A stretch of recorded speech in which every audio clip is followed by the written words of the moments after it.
V-Guard presents कौन जीत रहा है, को पावर्ड बाय सेंसोडाइन एंड विमल।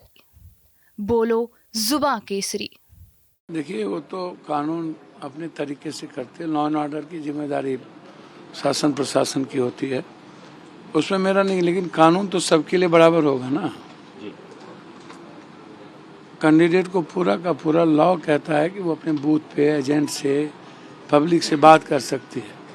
जब कोई सूचना मिलेगी तो वो जाएंगे, वो भी 5 आदमी से ज़्यादा नहीं चल सकते, और वो भी ऑर्डर होगा उनका निर्वाचन आयोग का। तो वो तो चेक होता है गाड़ी। तो उसके बाद जब वो पहुँचे तो जिस तरीके से लोकल बीजेपी के गुंडों ने उसको तो बाद में जातीय रंग दिया गया, और हमेशा से, जबकि यहाँ पर प्रभुनाथ भाई भी, राम बहादुर भाई भी, क्या कहते हैं, रूडी जी भी साथ चुनाव लड़े। लालू यादव के साथ राजनीति की है, जनता दल के साथ राजनीति हुई है, जिसमें सर्व समाज के लोग रहे। उसमें ज़्यादा बढ़ चढ़ के जब भी प्रभुनाथ जी चुनाव लड़े या रूडी जी चुनाव लड़े जनता दल से, तो यादवों ने तो बढ़ चढ़ के हिस्सा लिया और लाठी खाया होगा आगे बढ़ के। तो एक तो जाति का कोई उन्माद और जाति कोई मतलब नहीं होती है। बीच बीच में जब कभी चुनाव लालू यादव जी भी लड़े हैं तो एक आध बार को छोड़ करके कभी भी इतना उन्माद नहीं रहा, जबकि लालू यादव जी को हमेशा राजपूत समाज के 20-25% वोट, 10%, 25% वोट मिलता रहा है। लेकिन अब जो जिस तरीके की राजनीति, बुजुर्गों ने भी जिस तरीके की रोहिणी जी को पर्सनल अटैक किया, कोई जाति धर्म मजहब की बेटी हो, माँ हो, वो आप जब तक उसका सम्मान नहीं करेंगे आपके जाति का सम्मान नहीं हो सकता। जब तक दूसरे जाति की इज्जत नहीं करेंगे आपकी जाति की प्रतिष्ठा बढ़ ही नहीं सकती। आपकी जाति का सम्मान तब होगा जब आप दूसरों की बेटी, माँ, बहनों का सम्मान करेंगे। जो आपने गाली दिया, जो भौंसरी या जाति सूचक बात किया, एक तो उसकी आलोचना तुरंत बीजेपी को और सभी लोगों को करना चाहिए।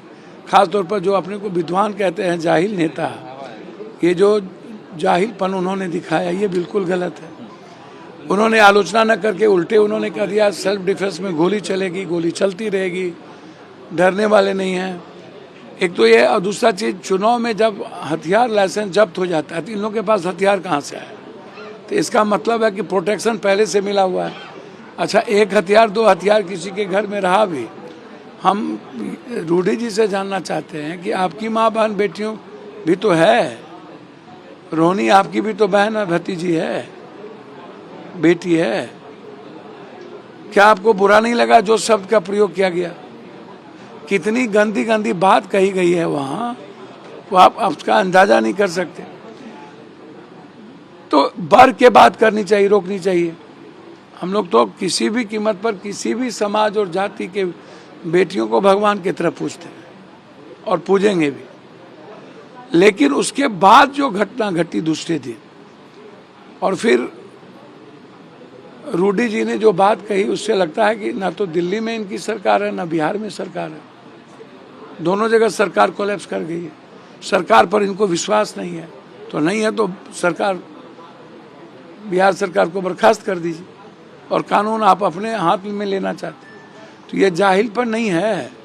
तो इसके लिए जब वो कह रहे हैं कि आगे भी गोली चलेगी, अभी रुकने वाला नहीं है, तो इस पर एफआईआर होना चाहिए कि नहीं इस जाहिल पर? आप किसे जिम्मेवार मानते हैं? भैया बीजेपी के गुंडे, ये नेता। आज से अब तो बैकवर्ड फॉरवर्ड शुरू से हो गई। औरंगाबाद में भी यही राजनीति हुई, नवादा में यही राजनीति हुई, अब मुंगेर में आकर के आपने तो एकदम तबाही कर दिया। महतो वर्सेस भूमिहार करवाने की कोशिश किया, दोनों को जेल से निकाल लिए। एक नेता उधर से निकाले, एक नेता इधर से निकाले। वहाँ चुनाव क्या हो रहा था, वहाँ लग रहा था। अच्छा, सबसे ज़्यादा इसमें मीडिया के लोगों ने वहाँ पर रोल निभाई, गलत लोगों को ज़्यादा प्रोटेक्शन दिया, प्राथमिकता दी, और उसको गणेश परिक्रमा करते रहे। नतीजा हुआ कि पूरा तनाव बढ़ गया। वो तनाव का छपरा आते आते उसका आपने जो आपके मन में थी, जो तरीके थे, भैया 15-20 हथियार आए कहाँ से? जब एक दिन पहले चुनाव हुआ तो 15-20 हथियार वहाँ कहाँ से आए? सर, आपकी डिमांड क्या है? आप क्या चाहते हैं सरकार कैसी कार्रवाई करे इसमें? सारे गुंडे के लाइसेंस रद्द हो, 302 का मुकदमा सब पर लागू हो, किया जाए। जो जो लोग इन्वॉल्व हैं सीसीटीवी फुटेज के द्वारा जो भी कानून को हाथ में लिया है, दोनों पक्ष के लोग, इधर से भी सुबह में कोई कानून हाथ में लिया है तो उन पर भी आप कार्रवाई करें, लेकिन स्पीडी ट्रायल तो 302 का करेंगे ना। 2 बच्चों की मौत अकारण, उसको भी आप देखिए क्यों हुई। तो आज पीस की जरूरत है छपरा में। छपरा हमेशा से ऐतिहासिक धरती रही है। छपरा को आप कहाँ शिव की नगरी, कहाँ भिखारी ठाकुर, कहाँ राजेंद्र बाबू, और कहाँ आपने छपरा को बिल्कुल जाहिल और क्रिमिनल का जगह बना दिया, एकदम मसल पावर का जगह बना दिया। ये ऐसी राजनीति कब तक? 4 के बाद राजनीति खत्म हो जाएगी। समाज को तो यहीं रहना है, तो समाज को तो बचने दीजिए। आग में घी का काम तो नहीं करिए जाहिल नेताजी। आप पर उसको तुरंत जेल भेजना चाहिए और इन पर प्रतिबंध लगना चाहिए चुनाव लड़ने के। चाहे रूडी जी हों या फिर सम्राट चौधरी, उनसे जब ये पूछा गया यहाँ की घटना के बारे में, उन्होंने कहा कि जो प्रत्याशी हैं आरजेडी की, वो बार बार जाके बूथ पे डिस्टर्ब करने की कोशिश। भैया ये मूर्खाधीश है, हमको क्या। और ये लोग, मैंने पहले कहा कि इनको किताब कानून का कोई ज्ञान नहीं है। बूथ के भीतर इतनी फोर्स है, इनकी सरकार है, ये बूथ कैप्चरिंग के लिए चले जाएंगे। तो इसका मतलब सरकार नाम की कोई चीज नहीं है ना, जंगल राज है ना। महाजंगल राज आप इसी को कहेंगे ना। 2 सरकार होने के बाद ये स्थिति है। और सामने में जबकि लोग हैं, 5 आदमी से बूथ कैप्चरिंग नहीं होती है। और बीजेपी के नेता जिस तरीके से अपने क्रिमिनल को, गुंडों को प्रोटेक्ट करने, उनको सस्पेंड करने, पार्टी से निकालने के बजाय उसको प्रोटेक्ट कर रहे हैं। सही किया। सेल्फ डिफेंस में गोली चलाए, आगे भी गोली चलाएंगे, आगे ऐसा होगा तो गोली चलाएंगे। अरे कानून को काम करने दीजिए। सम्राट चौधरी तो पहले जंगल राज पे, तो चिंता मत करिए, तो पता चल जाएगा। सैया बेल कोतवाल तो अब डर काहे का, शीशे के घर में रह के पत्थर चलाते हैं। ये लोग कितने दागदार हैं, और पैदा ही हुए सब जनता दल से। हम तो पैदा नहीं हुए जनता दल से, ये लोग तो पैदा हुए हैं जनता दल से। इन लोगों का बाप दादा पैदा हुआ है जनता दल से, पुराने जनता दल से लेकर के आज तक। और अभी यदि पार्टी बदलिएगा, कल के दिन पार्टी बदलिएगा, तो फिर जनता दल यू और राजद तो एक ही थे। तब तो यादव आपके साथ भी था। अब फिर 4 तारीख को जो बदलने वाले हैं, तो फिर यादव आप लोग एक हो जाइएगा। तो मार खाए गधा, खेत खाए झोला।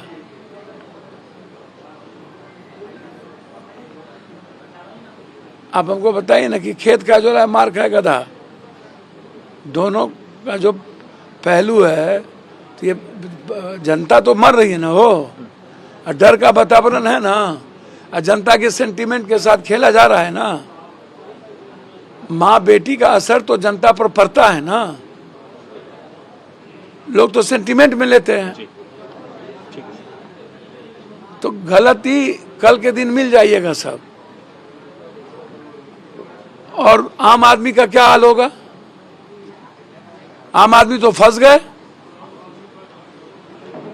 मिलेंगे ही ये लोग। तो इसीलिए इन लोगों पर 300 स्पीडी ट्रायल, 20 लाख रुपया, रूडी जी पर FIR, रूडी जी का नॉमिनेशन कैंसिल हो।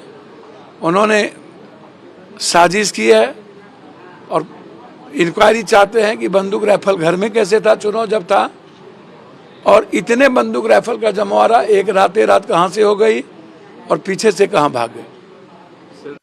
कल ही पर वहाँ कह दिया था ररिया में, वहाँ तो मदद की है। अभी जो लोग हॉस्पिटल में हैं, यहाँ मैंने कल ही कह दी थी कि जिस रूप से होगी मदद, उसकी मदद होगी, उसमें कहाँ बहस। हर कीमत पर मदद होगी। कितनी सीटें गठबंधन जीत रही है, पूरे देश में क्या स्थिति है? देखिए, मैं जितना समझता हूँ, और पहले तो हनुमान जी कर्नाटक से इनको भगाए, और शंकराचार्य ने जो बात राम मंदिर को लेके कही कि ये नक्षत्र गलत था और ये परंपरा गलत थी और सनातनी हिंदू संस्कृति के खिलाफ थी, तो आप उसको देख लीजिए। जो राम को लाए हैं हम उनको लाएंगे, तो अब भगवानों को ही लोग लाने लगे। जैसे कह दिया जगन्नाथपुरी इंतजार कर रहा है जगन्नाथपुरी भगवान, तो वहाँ भी गए। और मेरा मानना है कि शिव की नगरी को जो कोई तोड़ ताड़ किया है, छेड़छाड़ किया है, वो नहीं बचते हैं।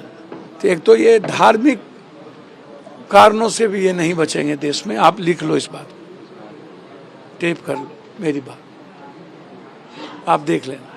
एक दूसरी चीज, मोदी ने किसी भी चीजों को डिलीवर नहीं किया जो वादे किए, और लोगों को विश्वास में नहीं लिया।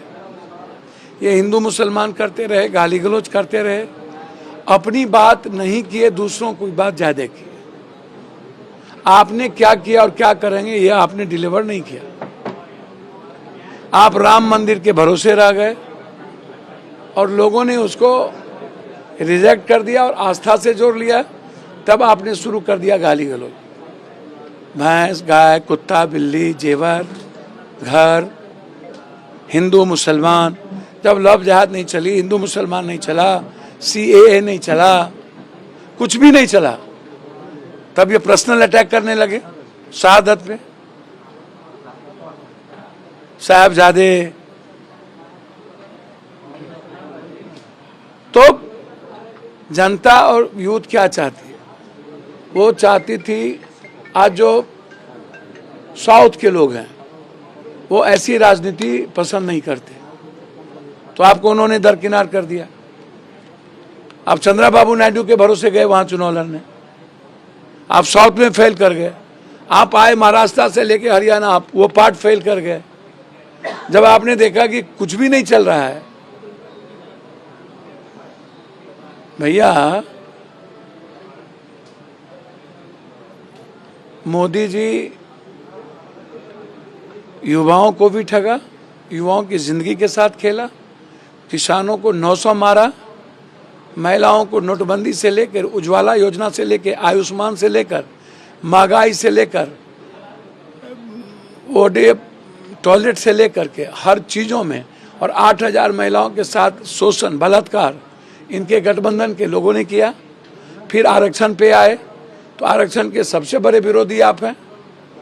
आप मुस्लिम आरक्षण की बात किए तो संविधान में राइट ही नहीं है मुस्लिम आरक्षण की, वो हो ही नहीं सकता। जबकि चंद्रबाबू नायडू ने मुस्लिम आरक्षण की बात अपने मैनिफेस्टो में कही है और आप गठबंधन कर रहे हैं, तो आप वहाँ भी गए। आप 5-6 बच्चे की बात कर रहे हैं तो अमित शाह जी को 5 बच्चा है, आप वहाँ भी गए। शहादत की पत्नी के गले से मंगलसूत्र चली गई, आप वहाँ भी गए। मतलब आपने सीधा इंडिविजुअल गाली गलौज के अलावा देश को आपने समझाने में, विश्वास लेने में, और राहुल गांधी जी जिस तरीके से 400 पार का मतलब ही था संविधान बदलना, और 3 MLA 1 मंत्री ने, 3 MP 1 मंत्री ने इसकी बात कह दी। और ये बात RSS की पहले से जग जाहिर है संविधान बदलने की। बाबा साहब अंबेडकर के खिलाफ जब पुणे पैक्ट से लेके आज तक हुआ था, RSS तब से बाबा साहब अंबेडकर की आइडियोलॉजी से अलग थे और संविधान उन्हें यह पसंद नहीं था। अत्यंत पिछड़े को, दलितों को आरक्षण ये पसंद नहीं था, ST SC को, OBC को, जाति जनगणना इन्हें पसंद नहीं थी, उसके खिलाफ भी गए। तो आप OBC के खिलाफ भी गए, अत्यंत पिछड़े के खिलाफ भी गए, महिलाओं के खिलाफ भी गए, हर जाति के युवाओं के खिलाफ भी गए। रोजगार भी आपने नहीं दिया, आपने इकोनॉमी भी छीन ली, आपने भारत की पॉलिसी को समाप्त किया, आपने किसानों को मारा, आपने मजदूरों के कानून खत्म कर दिए, आपने कोरोना में ताली थाली बजवा दिया, आपने नोटबंदी में माँ को बर्बाद कर दी, किसानों को बर्बाद किया, छोटे व्यापारी को बर्बाद किया। आपने किसी भी समाज को बर्बाद करने में पीछे नहीं हटा। आपको लगा कि नहीं, पुलवामा के बाद हम राम मंदिर, और पुलवामा की भी बात आपने नहीं की कि RDX कहाँ से आया, इजराइल से लाए कि कहाँ से आए। उसके बाद इंक्वायरी नहीं हुई, पुलवामा पे जीत गए तो आपको लगा राम मंदिर पे जीत जाएंगे। जब ये जनता ने नकार दी तो मुझको लगता है कि कोई उपाय नहीं है। कितनी सीटें, क्या आकलन है आपका?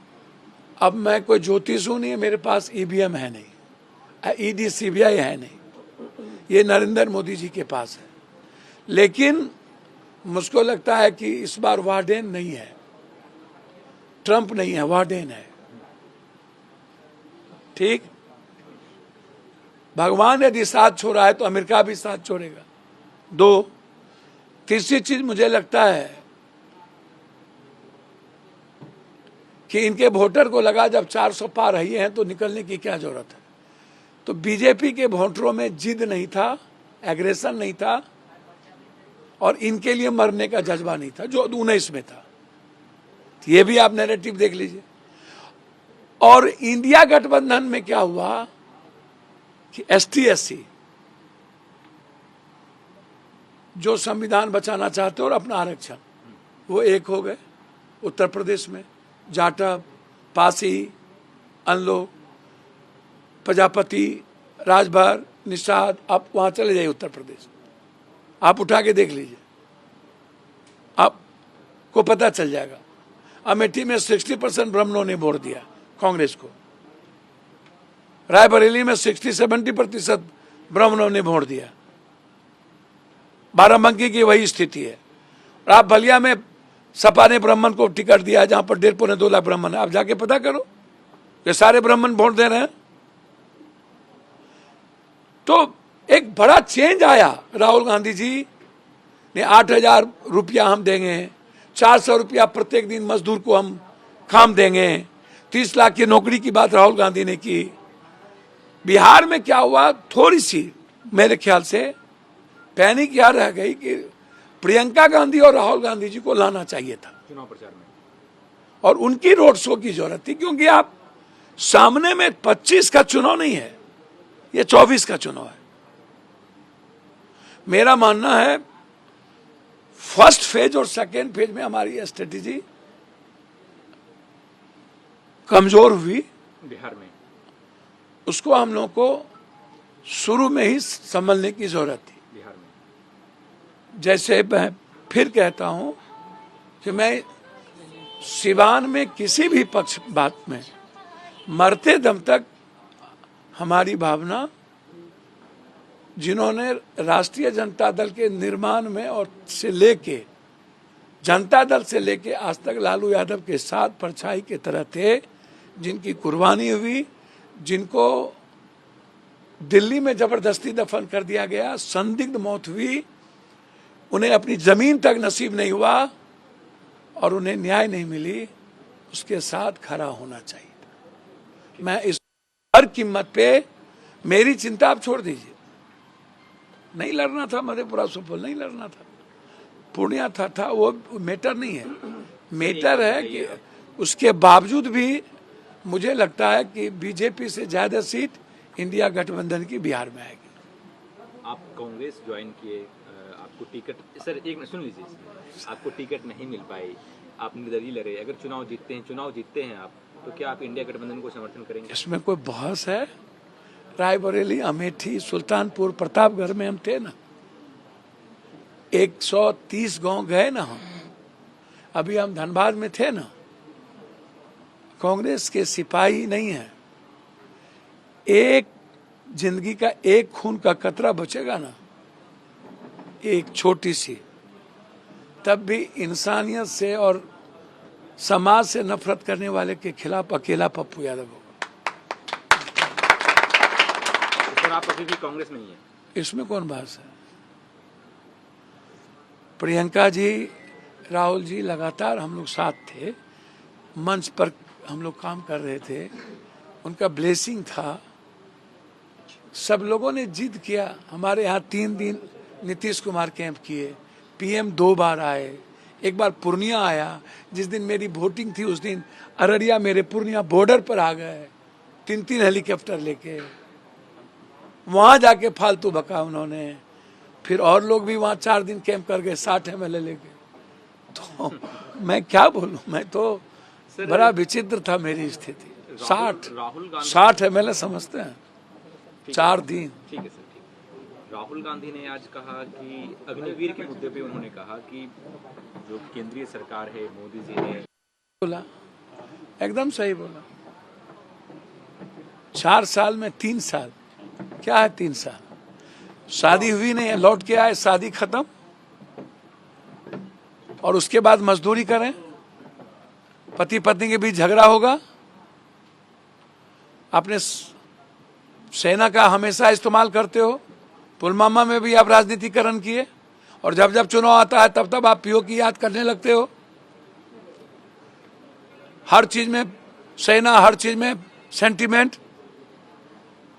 एकदम अग्निवीर खत्म होगी, एकदम खत्म होगी। राजनाथ सिंह ने कहा कि ये लोग हमारे ऊपर आरोप लगाते हैं इंडी गठबंधन वाले कि अगर जीतेंगे तो संविधान खत्म कर देंगे। मैं पूछना चाहता हूं कि इंदिरा गांधी चुनाव हारी, उसके बाद भी वो इस्तीफा नहीं दी और पूरे देश में इमरजेंसी लगा दी। सर मैं एक बात पूछना चाहता हूं ना, राजनाथ जी,